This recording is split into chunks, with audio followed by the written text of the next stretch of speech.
Welcome everybody to a special episode of the Intelligence Assessment with Kevin Shipp. Kevin was slightly delayed. He's going to be joining me any second here. Today, of course, we're going to be talking about George Herbert Walker Bush and the cult of intelligence. So Kevin has prepared another one of his fantastic PowerPoint presentations for us, which we'll be looking at, but wanted to share with everyone a video that I came across in preparing for today's show. This is a video that was created by the CIA itself, so I don't know, I mean, we can basically take that for what it is, but let's watch this while we wait for Kevin to arrive. This is a man who has had a distinguished public life when you stop and think about it. Vice President, President of the United States, father of another President of the United States, CIA Director, Ambassador to China, Ambassador to the United Nations. That he's an incredibly capable man who has handled every task that the country has called upon him with great class and dignity. He's an extraordinarily caring individual. He's the most considerate and kind and thoughtful person I've ever known in my life. And you can talk to a lot of people about George H.W. Bush and they'll all tell you the same thing.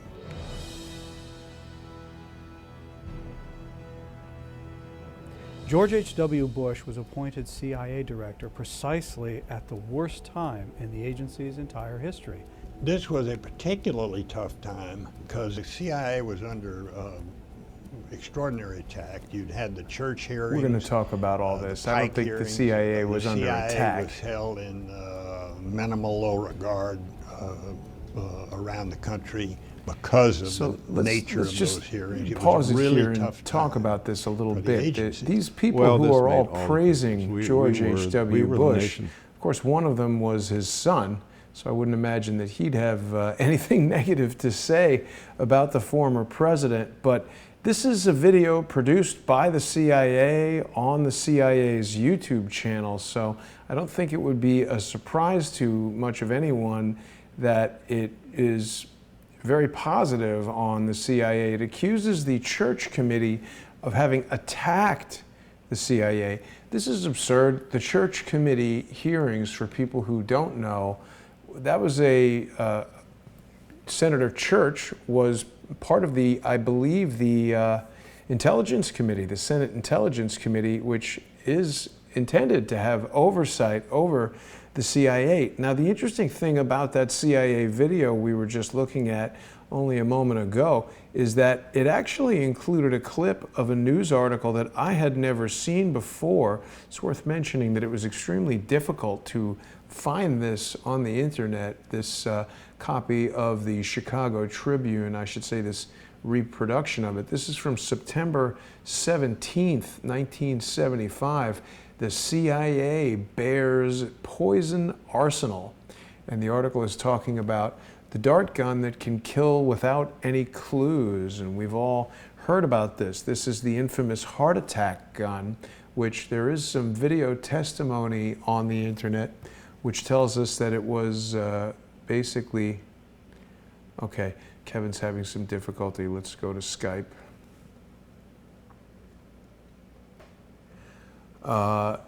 Basically, the video testimony was from a scientist who was contracted with the CIA to develop this weapon, and it talks about a frozen dart made of ice, made of a chemical derived from a shellfish toxin. It's somehow made from the, as I understand it, the shells of some kind of shellfish, and it basically is virtually undetectable, but it causes a heart attack within a short period of time. So Kevin, if you could call me on Skype, I don't know if you're listening to us right now, but Kevin will be joining us very shortly. Anyway, this article in the Chicago Tribune gives us quite a bit of information that I had not known about prior to seeing this article. It basically goes into pretty great detail, and again, this was rather difficult to find online. I went to the archives of the, Kevin's with us. Hi, Kevin, how are you? Can you hear me? Hey, Jason, how are you? Doing well.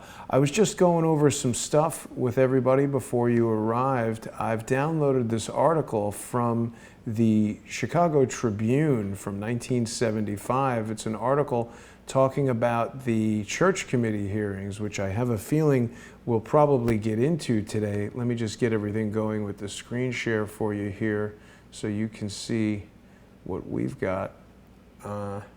Okay, so that's going to be the Chicago Tribune article, and we can go into detail on that after you've shown us what you've prepared today. I know you've got another one of your PowerPoint presentations, and this one looks very interesting, I have to say, talking about H.W. Bush and the cult of intelligence. So, all right, we are set to go here. We've got Kevin, we've got PowerPoint, ready to go. How are you, Kevin? Good, man. Let's rock and roll. Okay, let me bring the PowerPoint up here, and we can get underway with that right away. Everything working well with the screen share? Yep, can see it fine. Perfect. There we Okay, go. there we go. So we'll just start right away. Well, thank you, Jason. Yeah, there's so much to cover here that we may have to do at least 2 programs on this, because George H.W. Bush's connections to the CIA go way, way back, and also involvement in the JFK assassination and other things. And we've got a lot of documented evidence, and it would take a few hours. I want to state that the business of intelligence really, I think it was Victor Marchetti who coined the term the CIA and the cult of intelligence, and that's what it is.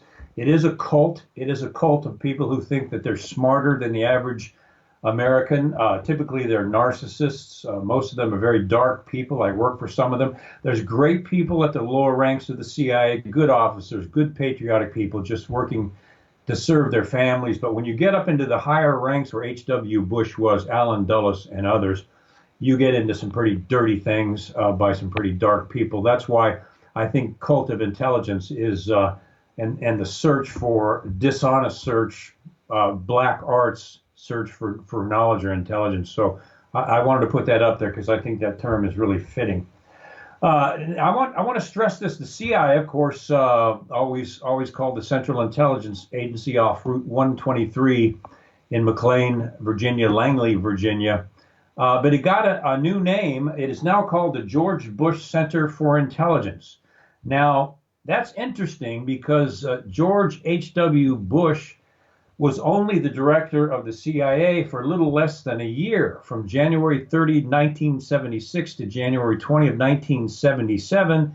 And he claims, and they claim, he has no intelligence background whatsoever.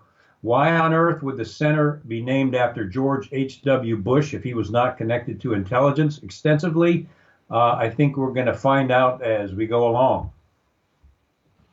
Now, I put this out on Twitter. I just wanted to pop. This is a photograph I'm not so proud of. Back when I was in the CIA, I met H.W. Bush a couple of times, once on the 7th floor in William Casey's suite, and here at a certain offsite location. Back then, I was just a kind of a patriotic officer. I had no idea, although I met him, of George H.W. Bush's background until later. And then I realized that he was not the super nice director that we all thought he was. So we can move on, Jason. You guys are both wearing CIA-issued ties, it appears. No. As a matter of fact, it's kind of funny because the tie I'm wearing is a Rush Limbaugh tie. Oh, wow. And I'll tell you, when I wore that tie in CIA headquarters, every time I wore it, I got a compliment. Man, what a cool tie. And it was back from, my mother-in-law gave it to me back from when Rush Limbaugh was putting out ties. Okay, so George H.W. Bush had no connections with the CIA until he was director for less than 1 year. Well, there's a problem with that, and it starts with this memo from the director of the FBI, Herbert Hoover. And if you look, I know it's probably kind of difficult for people to read, but if you look at the top arrow, this was written on November 29th, 1963. Now, Bush claims that he has no intelligence connections back in those days. If you look at the very bottom paragraph, and you got to read it carefully because it's an old memo, the substance of the foregoing information, this is Hoover writing, was orally furnished to Mr. George Bush of the Central Intelligence Agency and certain written, I'm trying to read this, blah, blah, blah, the Defense Intelligence Agency, and mentions the DIA chief's name, Mr. Forsyth. So here, it's difficult to read because it was a hidden document, but it is a 1963 memo from Herbert Hoover stating that George Bush was indeed connected to the CIA as far back as 1963. And we're going to see that he was connected and was a CIA operative even before 1963. And forgive me, Kevin, because I make this mistake frequently as well, but I think you mean J. Edgar Hoover, the FBI director at the time. Yes, I'm sorry. Yeah. Thank you, Jason. J. Edgar Hoover. Sorry about that. Appreciate that. So it's important to note here, in Bush's entire career, he's portrayed himself as Mr. Nice Guy, established his own business, trying to succeed aside from the Bush family, no connection to the CIA, super clean guy, and that could not be farther from the truth. There was also, in addition to the FBI memo we just looked at, there was a 1975 internal CIA memo that was eventually released that indicated that George H.W. Bush was indeed connected with Project W. Briney LPD Dictum, which was essentially a CIA operation where the agency was using oil companies for CIA ops. In this case, a longtime CIA operative by the name of James Devine became an oil associate and was a chief associate with George H.W. Bush in his new oil company called Zapata Oil, which essentially was a front company for the CIA. That's in 1975. That same memo indicates that the relationship with James Devine and the CIA and H.W. Bush goes not just back to 1963, but all the way back to 1953. George H.W. Bush was a deep cover CIA operative involved in some pretty significant programs. And here's kind of a chilling one. When Bush was elected senator, for some mysterious reason, he traveled with CIA operative Devine to Vietnam during Operation Phoenix. And of course, there's no records of what they did there or why they were there. What is chilling is that Operation Phoenix was the CIA operation where operative CIA agents were being sent in to assassinate Vietnamese citizens who were suspected of being communists. I think they assassinated 40,000 Vietnamese citizens by shooting them in the head with special CIA assassination pistols. And H.W. Bush and CIA operative Devine had gone over during that project. Why would a senator be connected that closely to the CIA, involved or going over to monitor a CIA operation is a question that I think is pretty easy to answer. Well, it reminds me, Kevin, it reminds me of sort of like some of the trips that John McCain took to Syria, where he was meeting with people where you might say, what the hell is a senator doing hanging out with these guys who look like Al-Qaeda? And it turns out that one of them was Al-Qaeda, and one of them eventually became an ISIS leader. And we've got the picture, I think you and I have put it up at some point in the past, of McCain smiling and backslapping one of the heads of Al-Qaeda. So, you know I have no love loss for John McCain. I call him the shadow senator. He was as dirty as a tire rut. So, and frankly, H.W. Bush, sadly, is not far behind. And I want to mention, too, Jason, that this is not out of disrespect for George H.W. Bush's death or his funeral.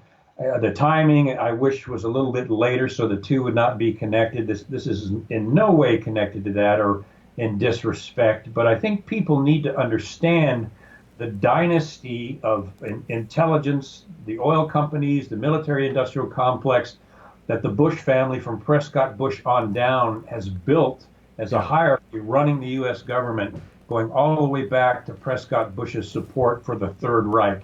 Of course. And you know, Kevin, I appreciate you saying that because it's a good moment for us to stop and reflect on the fact that even though you and I appear every week at 7 p.m. Eastern on the intelligence assessment, of course, your opinions are yours, mine are mine, and there's a lot of stuff that you and I agree about, and I you know, not trying to disagree, but I did want to create a show to counter some of what I see as disinformation going out in the mainstream. I think there's quite a lot of things that George H.W. Bush has done throughout his life, and it's important for us to understand that this man is in no way, shape, or form a hero, and it's a bit upsetting to me and sort of indicative of the sort of systemic brainwashing that people in the United States are subjected to, that the news is just effusive with praise. I am literally disappointed that this man did not see an indictment and a trial for the numerous crimes against humanity I believe he's been responsible for, and rather is being treated like a hero and having essentially a king's funeral. So we may disagree slightly on the motivation. I will admit, I suggested this topic, so you're absolved of any of that. Dominus Hibiscus Nabisco, thank you. No, I couldn't agree with you more on that one, Jason. You know, it's like John McCain's funeral. I didn't even watch it because I couldn't stand it because I knew how wicked the guy was. All the praise and adulation for George H.W. Bush, and he did commit war crimes and CIA atrocities. We'll look at that in a little bit, and they're praising him as such a great president. They're all praying that he'll be in heaven, and I think he needed those prayers badly. It's the typical grand deception whitewashed by the hierarchy that runs our government in Washington, D.C. It's there, it's powerful, and the Bush dynasty is one of the most classic examples of the abuse of power in Washington, D.C. So, no, I agree with you. This was your idea, and I'll put that on you. No, just kidding. No problem.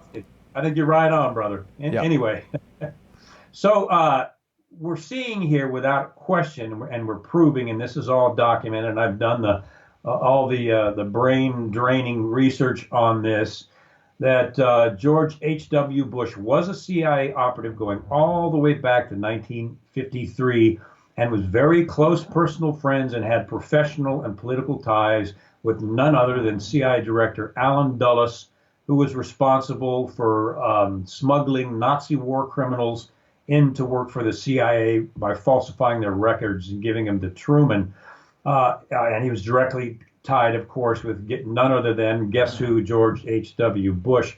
It was Director Allen Dulles and H.W. Bush, the operative, that committed some absolutely horrendous atrocities. These were the days of MK Ultra, mind control on unwitting suspects, Operation Paperclip, ratline smuggling Nazis into the United States, Operation Mockingbird, of which the Bush family was deeply involved with the Washington Post, that was a CIA front and is working alongside the Bushes and the Dulleses to propagate CIA information. Both the Washington Post and Newsweek were CIA operative publications, and I would argue that the Washington Post is still engaged in those things today, and I saw that personally when I first came out with my book. So this is very chilling stuff, and as we go through this, and Jason, feel free, please, to jump in any time, because this is a two-way discussion, and I know you've got a lot of good things to say on this subject. This is absolutely huge, the hidden part of George H.W. Bush's life, and George W. Bush and their father Prescott Bush and his connections to the Third Reich. It is absolutely stunning and shocking how these atrocities and war crimes have been concealed, not just by the government, but by the national news media. And we will see that going all the way back to the initiation of Operation Mockingbird, that the Washington Post, the New York Times, CBS, and other major outlets have been connected to the CIA for decades, and they still are. It is still going on. Briefly, Kevin. You know, one of the things I know you're going to get to next is the Church Committee, and I've located an article from the Chicago Tribune that was super difficult to find. It's oddly, it appears for a moment in a CIA video about how great George H.W. Bush is. But then when I went and got the article, which we'll show later when the PowerPoint is done, it gives us details about that heart attack gun that I haven't heard before. So it'll be interesting for us to review that. Yeah, absolutely. I kind of wonder if I've been the recipient of that a couple of times. I think we talked about that in a program. But anyway, so here we have the smiling gentleman, the gentle man of integrity, the man who was just a businessman and an honest politician, never engaged in any of the horrendous CIA activities of his day. In reality, when you look at the facts and the records, what we see, the facts show that we have a long-term CIA operative, George H.W. Bush, engaged in brutal activities in connection with Allen Dulles, torture, rendition, believe it or not, way back then. A man with a thirst for power and a man that's willing to send, like his son, men and women to die in wars that they have created for personal, financial, or political gain, and primarily for the acquisition of oil. Using CIA businesses as fronts. This is George Bush. But and you and I have spoken about this, as the CIA does, a good CIA officer, case officer, will be the most friendly, charismatic, funny, nice, helpful person you could ever meet. That's how they do their recruitment. It's not going to be some stern, battle-hardened field agent who'll kill you for a nickel. That doesn't work. People aren't going to come over to the CIA side that way. No, it is these smiling, nice people who cover the fact that they're doing things a little lower than a serpent. Wow. Now, Kevin, forgive me if this is a stupid question, but what is rendition? Kidnapping people? Yeah, kidnapping. Yep. You know, we think that rendition after 9/11, kidnapping people off the streets, they got the wrong one in Italy. And others, that's rendition. The van drives up, CIA guys, ladies jump out, grab the target, put it in the van, and take them to a torture area in a foreign country where there's no torture regulations. That's rendition. Torture, of course, is what they did when they got to these secret CIA prisons. That Allen Dulles was practicing the very same thing, and it's absolutely nothing new. The CIA was doing exactly that way back in the days of Allen Dulles in the early days of the CIA. The CIA hasn't changed. It's still the same. Crazy. Yeah, and I have another slide in other lectures where I talk about the blood on the roots of the CIA. The roots of the CIA are dirty, they're bloody, they're illegal, and they're criminal. And those roots are still there, and that bears the same fruit these days today as it did back then. The CIA is still engaged in these things. They're just more subtle with the willing news media, but the agency is still the same. So, and here we go. And as I mentioned before, Jason, it would take us 4 or 5 hours to get in all of this, and we've only got one. So we're going to hit the high points, but I want people to see this. And I also think if our sponsors out there, our patrons, have friends or family that don't believe these things, that's why I put these slides up there.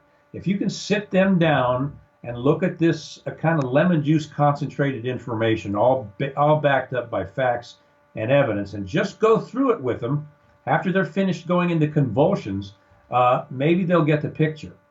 And that's why we do this, so people can look at this and share it with people who don't understand how deep this connection goes. A lot of people don't know that the Bush family had oil contracts with the Saudi bin Laden family for over 20 years. They were connected to the tune of millions of dollars to the bin Laden family in oil deals, and we know that George H.W. Bush's oil deals involve CIA operations. And you remember the next morning after 9/11, George W. Bush flew the bin Laden family out of the U.S. immediately, even though there was a travel ban, an air travel ban, and got them out of the country. And here's a real kicker. George W. Bush ordered 28 pages of the 9/11 Commission report to be blacked out. You remember that. We've talked about that before. Yeah. And some congressmen and senators were decrying and demanding that be unredacted. That battle went on for, I think almost 2 years. It was finally redacted, much to the Bush family's chagrin, because it indicated Saudi Arabia's involvement in the 9/11 attacks and Saudi Arabia's connection to the Bush dynasty in multi-million-dollar oil contracts, and the CIA's close relationship with Saudi intelligence in those 28 pages. And in essence, it's clear to me that George W. was trying, as he did extensively when he was president, to cover up information that implicated his father. Yeah. As I recall, Kevin, it was 16 years until, or 15 years. It wasn't until 2016 that the 28 pages of Senator Bob Graham's Intelligence Committee report was actually released, revealing Bandar bin Sultan, AKA Bandar Bush, and his direct involvement with wiring money to the 19 Saudis who are alleged to have hijacked the planes. And Bandar Bush, of course, famously appears in a photograph in a tiny little rowboat fishing with H.W. Bush, hand signed, you know, Bandar, have a good Thanksgiving or whatever. They're clearly very, very close personal friends. Yeah, we remember that picture we threw up that's got George W. Bush actually kissing Yeah. the Saudi prince on the lips, you know. Yeah, that was a pretty close relationship. You know, the Bush dynasty and the Saudis, the bin Laden family, were joined at the hip, both in oil deals and CIA operations. Hence, the blacking out of those 28 pages, and as you pointed out, the resistance to them being unredacted for years. And that the 9/11 Commission report was supposed to be done for the American people, so they could see transparently what happened. And the CIA was the only federal agency that refused to provide information regarding what it knew before 9/11. All the other agencies, the FBI, even the NSA, provided information. The CIA, as it does routinely when it's trying to hide something, refused because it was national security information, which is their favorite trick. Yeah. And now the last line item you've got here about the CIA having close connections with the Saudi intelligence, this causes me to think about the recent killing of Jamal Khashoggi and how there's been kind of a dust-up lately about, you know, why is Donald Trump not believing the CIA's assessment that Mohammed bin Salman ordered this killing.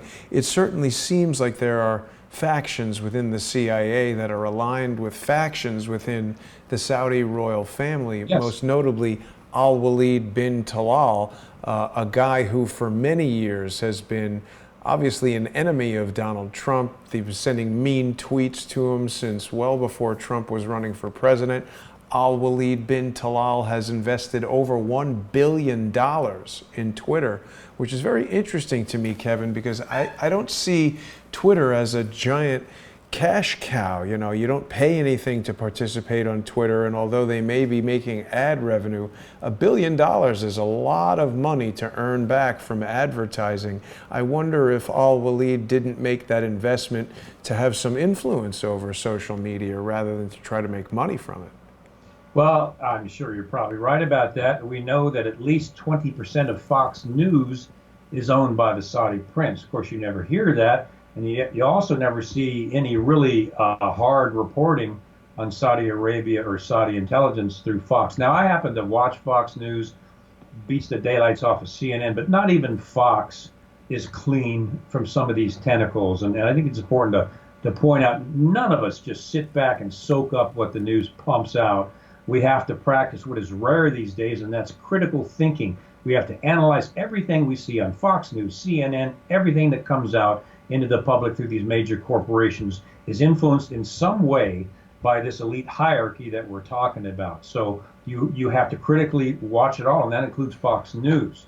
Yeah, and you're bringing up an important point, Kevin, because these are all giant corporations that have TV studios around the country and around the world. They're paying people millions of dollars. Their advertisers pay them millions of dollars. And we see the method that these individuals who have billions of their own dollars can easily utilize to influence these outlets. This is the core reason why what you're helping me in doing right here on Patreon.com through patreon.com/Kevin_ship and patreon.com/crowdsourcethetruth. We're eliminating that financial influence that a large sponsor would have by having lots of micro sponsors. So it's really important that people sponsor the show, and please don't expect to come in with a big sponsorship and direct the reporting. There are some people who have tried that, and it usually results in them getting kicked out. That's That's right. And we're building a community of evidence and truth seekers that's really inspiring and fulfilling by disconnecting from the controlled social media I've been messed with, as you probably have on YouTube and Twitter. And this allows us to get a body of people to come in and kind of create a community of people that are getting just straight facts. And then the goal is for them to take those facts out and educate others doing the same thing we're doing. Yeah. Now, there's another side of this, and again, this is a whole nother program, but believe it or not, HW, and I'm just going to call him that from here on out to save time, HW was involved in the removal of Richard Nixon. Nixon was obsessed with the JFK assassination. He was one of the, Ford was complicit with the bogus Warren Commission, but Nixon was not, and he was seeking documents on the murder of JFK and especially the Bay of Pigs operation. And what went wrong there? General Alexander Haig despised Nixon and wanted to see him removed. And we did a program on Bob Woodward, I think, several months ago, which people should take a look at. But what the CIA did was they staged a false break-in at the Watergate Hotel. Now, these were, including E. Howard Hunt, these were top-level CIA operatives, fully trained in black ops and concealment and break-ins and cover. And yet they stupidly broke into the DNC with a check in their pocket from the person who had paid them. It was ridiculous. It was a complete setup to finger Nixon in the long run for doing it. And I wish we will maybe have a whole show. One guy left his driver's license there. Yeah. It's kind of like finding the passport after the Twin Towers fell, you know?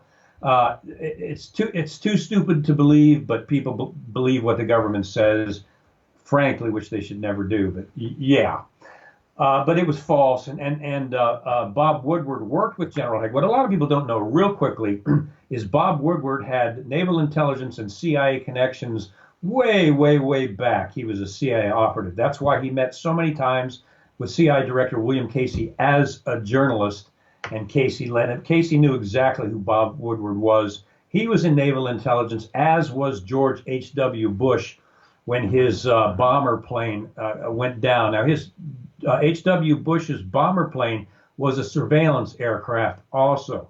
He was trained in intelligence gathering and aerial surveillance, and he was taking pictures over some of the enemy targets when he was shot down. And that's another story that's kind of disturbing, in that he bailed out of the aircraft and left his two crewmen in the aircraft to die. The gunner in the plane in front said there was no smoke in the cockpit, and HW was not in danger. He bailed out, and his two crew members died in the crash instead of attempting a water landing. Of course, you don't know that because the press doesn't want to know these things, or the press doesn't want the public to know these things. So Bob Woodward was an intelligence operative going way, way back to the Nixon era, and H.W. Bush was a part of intelligence, as we've mentioned, was also part of naval intelligence. So it would not surprise me at all if the two crossed paths. Now, Kevin, Alexander Haig, I seem to remember when I was a kid, was in the Ronald Reagan cabinet. Was he the national, what was Alexander Haig under Ronald Reagan? Haig was the Secretary of State, and he was when Nixon was in power, and Haig actually had a group trying to undermine Nixon. Nixon had created his own secret intelligence service within the NSC and wouldn't let Haig and others into what they were doing. So Haig began his plan to take out Nixon, and Bob Woodward was intimately involved in that. And perhaps we can do a show on that later, because that will break all of the media portrayals of what happened in Watergate. None of it is the truth. I did a radio show with Len Kolodny, who even has Woodward on tape lying and admitting to things, and it is so clear that he was an intelligence officer involved in the removal of Nixon. And Len, on his, I think it's Watergate.org, Len lays all the evidence out for people to see, and of course he's been marginalized by the mainstream media because that's what they do. Wow, we should invite him on as a guest. That is super interesting, because you know, it's interesting to see, just even looking at the pictures that you can Google of through the years of Prescott Bush hanging out with Richard Nixon, and then young George H.W. hanging out with Nixon as they became older. As you said, it seems quite clear that Richard Nixon was very aware of details surrounding the JFK assassination that sort of informed his presidency, and he was doing his own little battle with the CIA, sort of behind the scenes, trying to have the evidence on them, which I guess he thought would prevent him from getting murdered.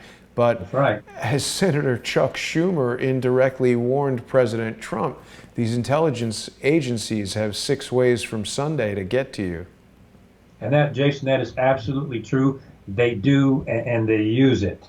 And contrary to the false history, Nixon wasn't cozy with or using the CIA. He was defending himself against the CIA that was going after him. It was the exact opposite. But that was part of the picture that they tried to paint to make Nixon look like the ogre so they could get him out of there. It's also interesting to note that Gerald Ford, who was appointed as vice president by Richard Nixon, first and only guy before or since in the history of the United States to be appointed president, is the same guy who nominated, or I should say appointed, H.W. as the director of the CIA. That's so right. It seems like this very incestuous, tight circle that you're Right. either on that team or you're not. That's right. And Ford, of course, was part of the cover-ups in the Warren Commission and was one of the ones that parroted the lone gunman theory. The government will always, in every case where it's behind a false flag, will finger a lone perpetrator every single time. Yeah. Whether it's McVeigh, whether it's bin Laden, whether it's Paddock. Paddock, well, yeah, that's right. Whether it's Paddock, whether it's the Unabomber Ted Kaczynski, see, they always finger just one guy. That is an operational method, because the minute you bring a second guy or lady in, it becomes a legal conspiracy, and the full weight of the FBI and the rest of the investigative government has got to be involved and look into that. Not only that, but in the public's mind, and they consider the public pretty stupid. Sadly, the public is not practicing critical thinking anymore. But they know that the public will have comfort and security if they think or have been led to believe that their government has identified the one perpetrator behind it, and they've got that perpetrator, so you can all go back to work. You know, Right. that's how they do it. Right. So now this is my opinion. I was in the CIA. I was on the 7th floor with CIA Director William Casey during Iran-Contra when it broke. I was one of the agents that was assigned to the hot seat right outside of his hospital room, 24 hours a day, 7 days a week. Bob Woodward tried to get in to talk to William Casey, but we caught him and we gracefully kicked him out, and he never got back in or even came onto the floor again. But it's interesting, and this is, when I was there, this is the conclusion I reached, and I think it's probably pretty close if you look at George H.W. Bush's past and how he conducted his cover operations. H.W. Bush was overseeing the CIA during the Iran-Contra scandal. He was actually concentrating or in concert with the operation itself. What Bob Woodward did when he wrote Veil, The Secret Wars of the CIA, claims in his book that he got past us, past the agents on the detail, got into William Casey's hospital room while he was dying, and got William Casey to admit that he was behind Iran-Contra. That is an absolute lie. I was there. The other agents were there. As a matter of fact, they were lauding me for coming out because they all wanted it to go public. It is a bold-faced lie. So why would Woodward lie in his book and say that he got in there and Casey admitted that he was behind Iran-Contra? Woodward got in there as a CIA operator, and in my opinion, and I think it's pretty solid, he got in there so they could pin Iran-Contra on the dying William Casey and cover H.W. Bush's involvement in the whole operation, and essentially it worked.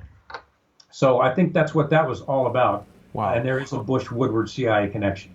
They've been amazingly effective at getting most people to basically forget what Iran-Contra was. I'm really surprised, Kevin, as I just speak to, name a person. I remember, I don't know why, but I remember being a young kid and it was like the summertime, so I guess I wasn't at school, and I remember seeing on the TV, what's his name, Oliver North swearing in and sitting. I was like, what the hell is going on? But I remember he had a really attractive secretary whose name I can't recall who testified in the thing. And I just remember all this testimony, and Iran-Contra, for some reason, that name stuck in my head.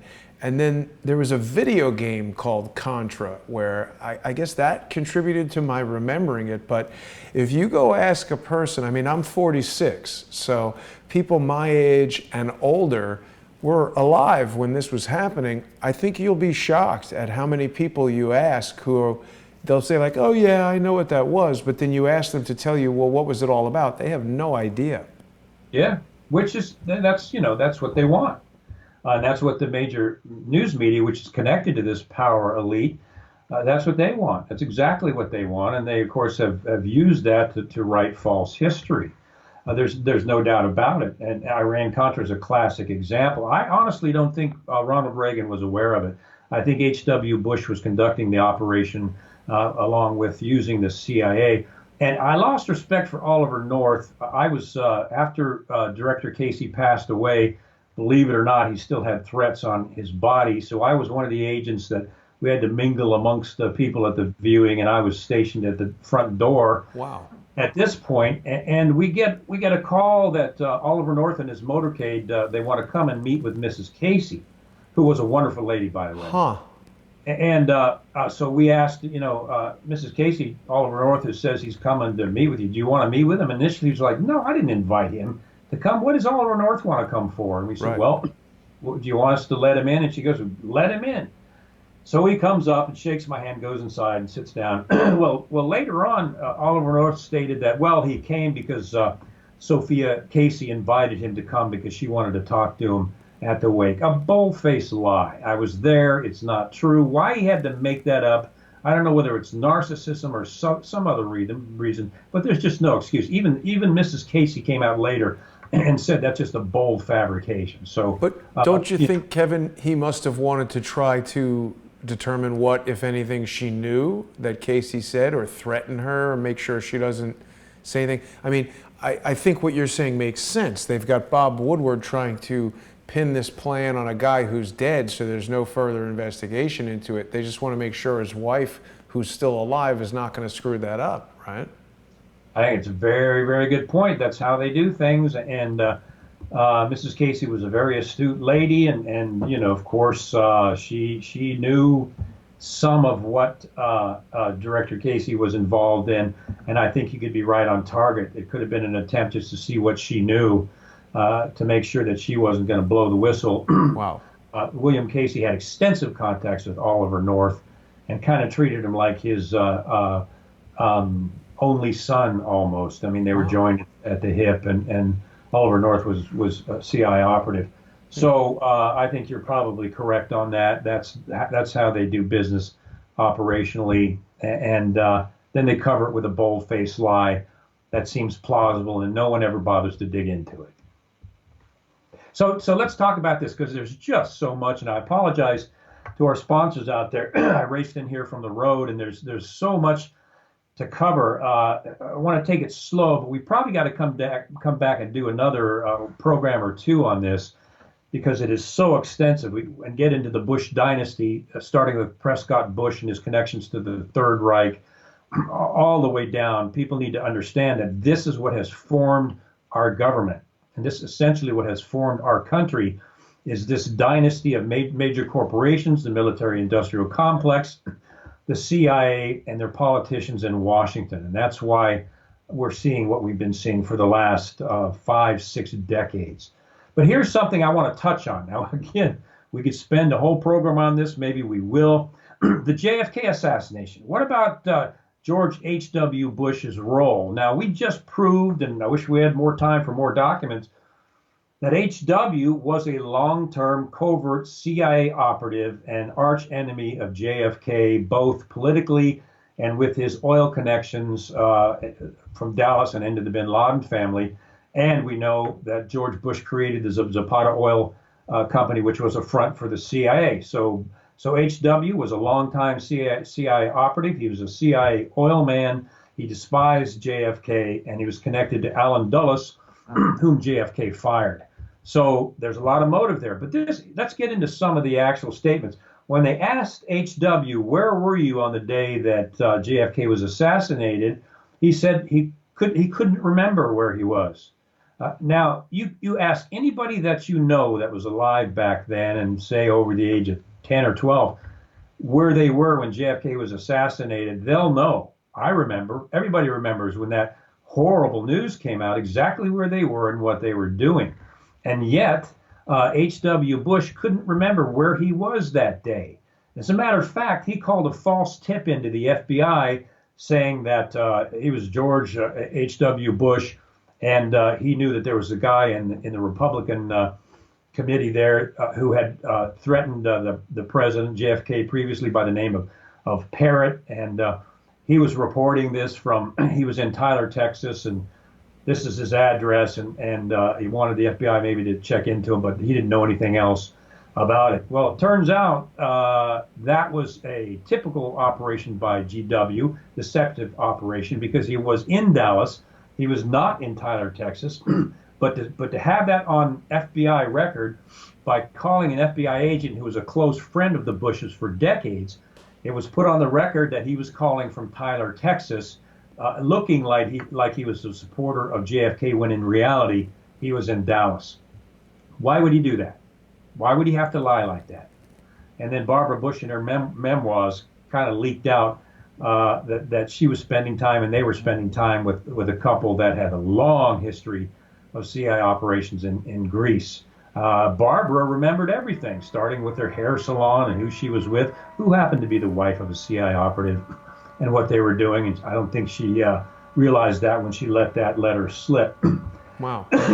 Kevin, the other day I posted a photograph, pretty well-known photograph, that a lot of people feel is a picture of H.W. Bush in Dealey Plaza. But since then, there have been a lot of people posting clearer pictures of someone who could be that guy, and maybe it's not H.W. Bush. I want to make it clear to our audience that I'm not relying solely on that photograph of a guy standing outside the Dow Tex building. There's the evidence that you're talking about. There was another memo where George W. Bush said he's going to Dallas on the 22nd and then leaving on the 23rd. Fletcher Prouty, who's no longer alive, had testified that he saw what was his name, Lansdale there, and other people that are connected to George Bush and all that. So there's a lot of reason to believe that he may have been physically in Dealey Plaza, and many more reasons to believe that he's connected to the assassination of JFK. Not just the tenuous connections of Gerald Ford appointing him to the director of the CIA. It's a close-knit group of people who wanted to keep a lid on this and still do. Yeah, and I have to disagree with the people that say that photo is George H.W. Bush. I've looked at it closely. That, in my opinion, that is not George H.W. Bush in that photograph. So I don't think anybody should base their conclusion that he was there on that photo, because to me it doesn't look at all like H.W. Bush. And of course I had met him up close. So just something to think about. So I would encourage people to go to the segments in Barbara's memo about where she was on the day of the assassination.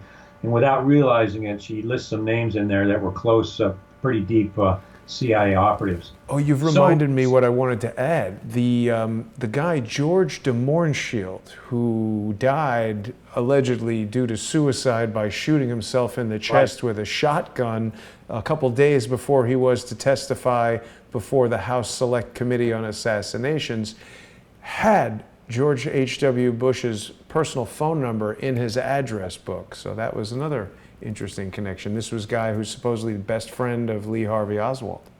And he was a Russian who knew H.W. Pretty closely, and he had been followed, surveilled, pestered and bugged so much that he wrote H.W. a letter saying, "Can you please call off the dogs? This is driving me and my wife crazy, being followed and the house being broken into and all of this." Does that sound familiar? Sounds like somebody I know. Yeah. And he begged H.W. to please have him stop. H.W. wrote back a pablum letter saying, well, I found no evidence that what you're saying, that any of these agencies are doing this. And he insinuated in his response that that he had basically mental problems and would have to work that out on his own. And that the Bush memo is out there for people to see. He eventually was found before, as you said, before he was to testify, sitting in his office and his head on his desk in a pool of blood with a shotgun blast through the mouth. And his wife came out publicly and said that was no suicide. There's other people behind this, and it needs to be looked into. So he was harassed, tormented, and eventually he was suicided. In my view, I'm convinced of that. Now, as we're kind of nearing the end of the slides here, and we got a whole lot more to talk about, William Colby, I had the honor of meeting him on the 7th floor. He was the one CIA director that really was honest and wanted to do the right thing. And here's a picture of Colby testifying to the church committee and H.W. Bush sitting behind him, watching every word that he says. Bush was angry and livid that Colby was bringing out MK Ultra. He was bringing out Operation Mockingbird. He was bringing out the assassination program and giving Congress what under oath he was supposed to do. And H.W. and other operatives despised him for that. And it was, let's see, would have been 1999, the Dallas Morning News. I should have kept the article, but you can find it. It came out with an article where William Colby was about to release videotapes that he had some loyalists inside the CIA.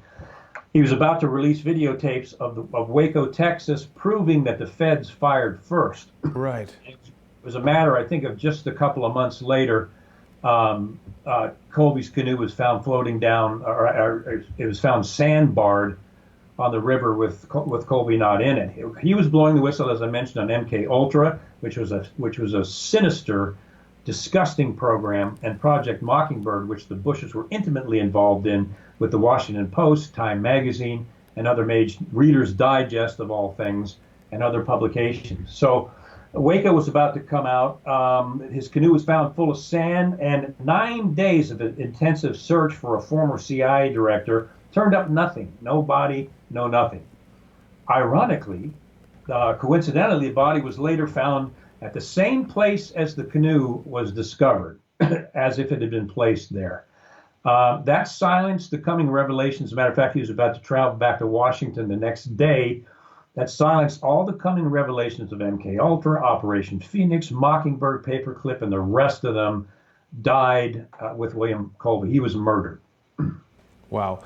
You know, you've spoken about it before, Kevin, but I just had a conversation the other day with Bill Binney, and incidentally, thank you for putting me in touch with Bill. That was the entree to my communications with him, and now we've done several interviews that have revealed a lot of important information. But Bill spoke about the NSA and Stellar Wind and how they misused thin thread to spy on everyone, and how Mockingbird is still going on. A lot of times I think we've spoken about MK Ultra, we've spoken about Operation Mockingbird, and we consider those two different things, but it's really all about controlling thoughts, controlling people's perception of reality, because if you can do that, I mean, look, they've done it pretty effectively. They've made everyone think that a sinister, evil murderer is a national hero who deserves to be lauded and lay in state there in the Capitol building and all this. I mean, if people actually knew the facts of what H.W. Bush has done, he would be imprisoned, not, you know, lionized in the way that he is. And I'll tell you, I haven't seen this photograph before today. If there's ever been a photograph that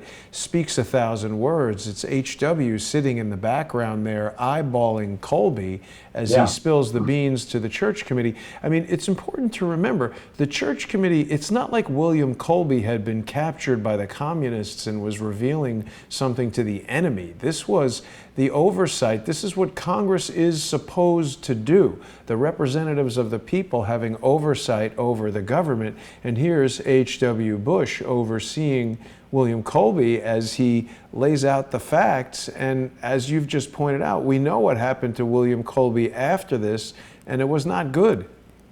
No, and if of course, you know, my master's degree is in forensic psychophysiology, the interaction between mind and body and deception. If you look at George Bush's body language there, he's extremely agitated, and he's chewing on either his glasses. Looks like he's chewing on his glasses. He's so pissed off. Yeah. So his body language is sinister. Like, he's exhibiting some very, very strong anxiety there. It's pretty clear. And we see how that one wound up. And what do you feel about Colby? He looks like he's being honest, leaning forward. Yeah. Open, his hands and palms are open. The expression on his face, direct eye contact, no doubt. Look at it's really people. It's interesting just to look at the differences between the two men's body language. It's significant. And one final thing I want to mention before we wrap this up is in Iraq, the war in Iraq, or excuse me, the Gulf War. We know the war in Iraq was a setup based on false intelligence. During the Iraq War, Iraq had surrendered, and even though they surrendered, HW sent the planes in and bombed an entire convoy of Iraqi troops that were laying down their arms and surrendering, and massacred them all, despite the ceasefire and peace agreement. That's the kind of guy this man was. He was not the smiling gentleman, and I think it's probably a good thing that they tried to pray that he'd be in heaven during his funeral service, because I think he really needed that. He was not the man publicly portrayed as he was. That was a cover.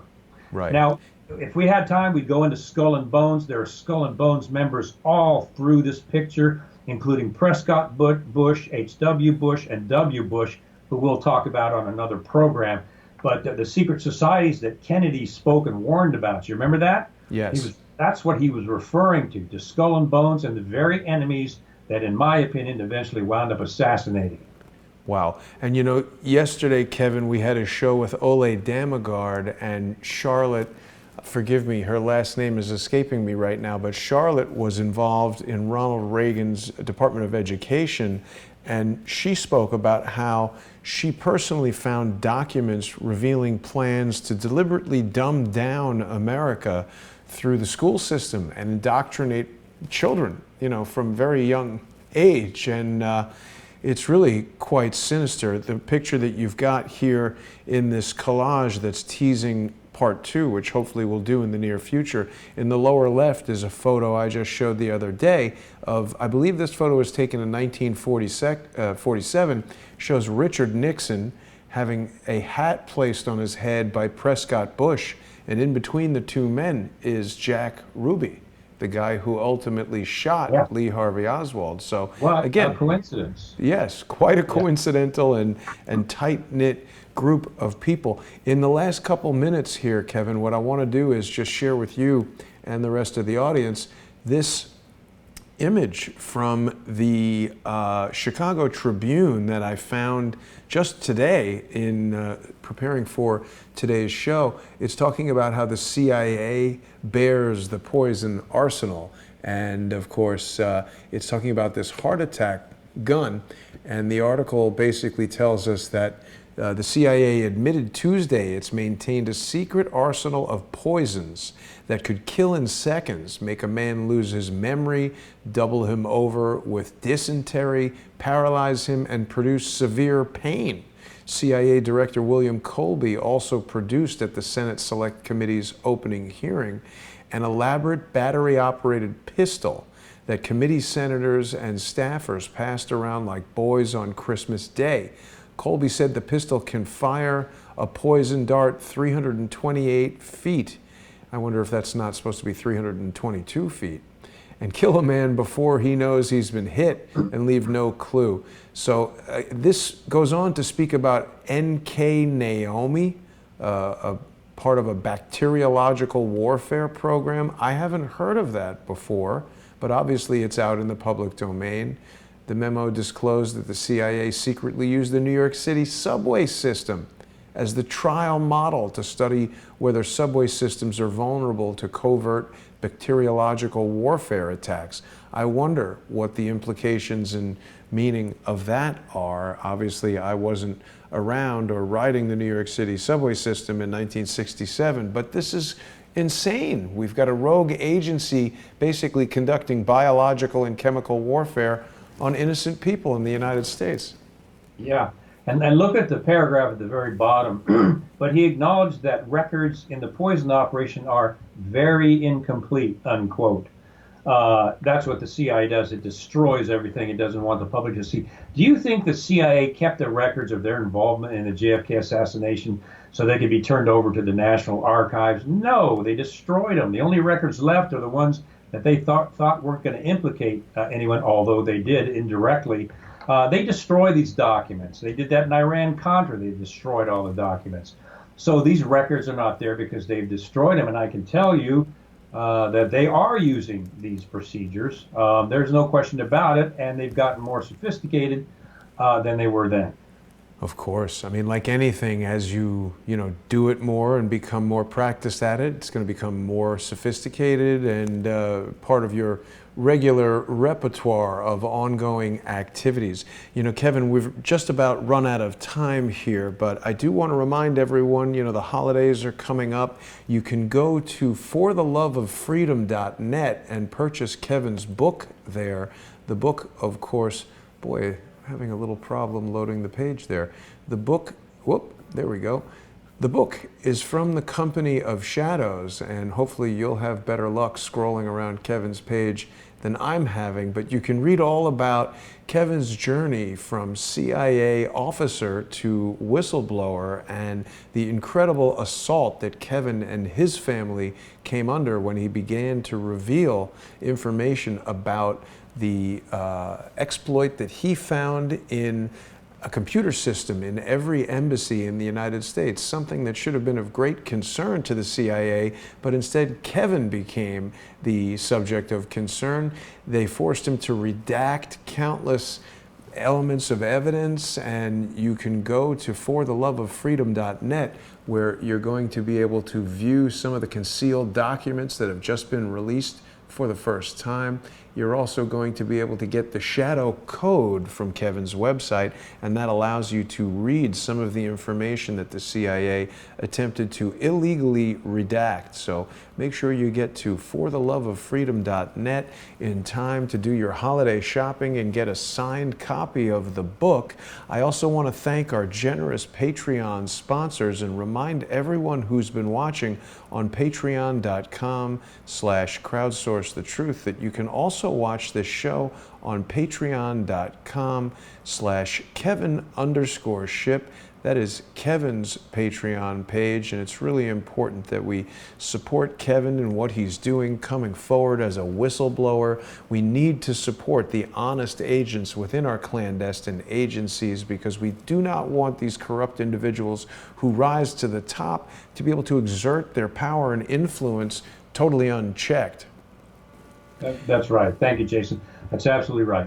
Well, thank you for joining me again this week. Kevin will be back next week, and thanks everybody for watching. Thanks, Jason.